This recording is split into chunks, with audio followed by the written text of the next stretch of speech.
Հարգելի գործընկերներ, Տիկին Տոնոյանը նշեց ընդամենը վերջին 2-3 օրերում տեղ ունեցած իրադարձությունների մասին, բայց կարծում եմ դեռ 2 շաբաթը չբոլորած այս ընտրապայքարը ցույց դրեց որոշ երևույթներ, որոնք առաջացնում են լրջագույն մտահոգություններ։ Առաջինը պետական ամենաբարձր մակարդակով անընդունելի եւ մերժելի հրետորաբանության օգտագործումը, երբ քաղաքական մրցակիցները, ընդդիմության ներկայացուցիչները պիտակավորվում են, վիրավորվում են կամ արժանանում են արհամարհական վերաբերմունքի։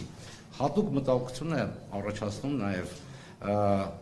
պատերազմի բողով անցած եւ բռնի տեղանված մեր արցախցի հայրենակիցների նկատմամբ օգտագործվող խոսույթը, որը միտված է հակադրել մեր եղբայրներին եւ քույրերին Հայաստանի այլ քաղաքացիների նկատմամբ։ Երկրորդը պետական ամենաբարձր մակարդակով ճնշման եւ սպառնալիքի օգտագործման ակնհայտ դրսևորումներն են ընտրողների կներեք ընդդիմության ներկայացուցիչների եւ նույնիսկ սովորական ընտրողների նկատմամբ, որոնք չեն կիսում իշխող վարչախմբի տեսակետները։ Եվ երրորդ այս ամենը բերում է նրան, որ ընդհանրապես խարխլվում է ընտրական գործընթացի նկատմամբ վստահությունը։ Ազատ եւ անկախ ընտրությունները, արդար ընտրությունները չեն կարող տեղի ունենալ առանց քաղաքական մրցակիցների նկատմամբ հարգանքի նվազագույն դրսևորմամբ։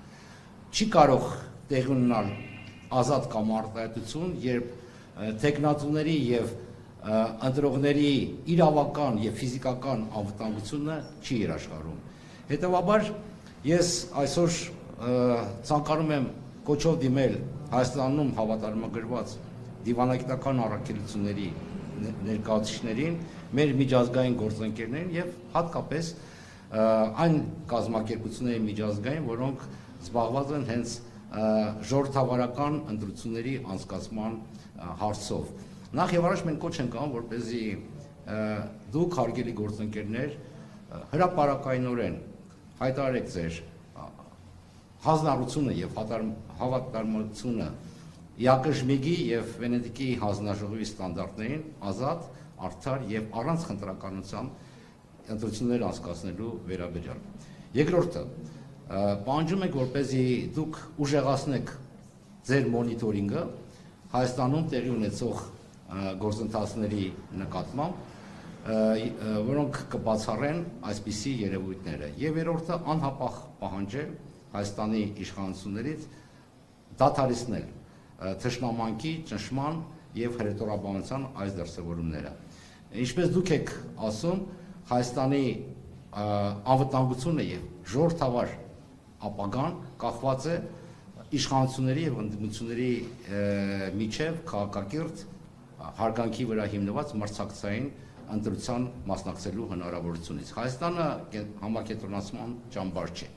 եւ ձեր լռությունը որոշ չափով նշանակում է խլացուցիչ լռությունը, ընկալվում է որպես հանդուրժողականություն եւ այս հանդուրժողականությունը կանաչլույս է, որպեսզի Հայաստանը դառնա ժողովրդավար, բայց այդուհանդերձ համակենտրոնացման ճամբար։ Մենք շատ լավ հիշում ենք, թե ոչ վաղ անցյալում դուք ինչպես բծախնդիր եւ հետեւողականորեն ցույց եք դրել Հայաստանի որոշ ձախողումները ժողովրդավարացման ճանապարհին եւ խորապես երախտապարտ ենք ձեր ակտիվ մասնակցությանը։ Այսօր ձեր լռությունը իսկապես կասկածի տակ է դնում ձեր հավատարմությունը, ինչպես նաեւ խարխլում է մեր հավատը ժողովրդավարական արժեքներին։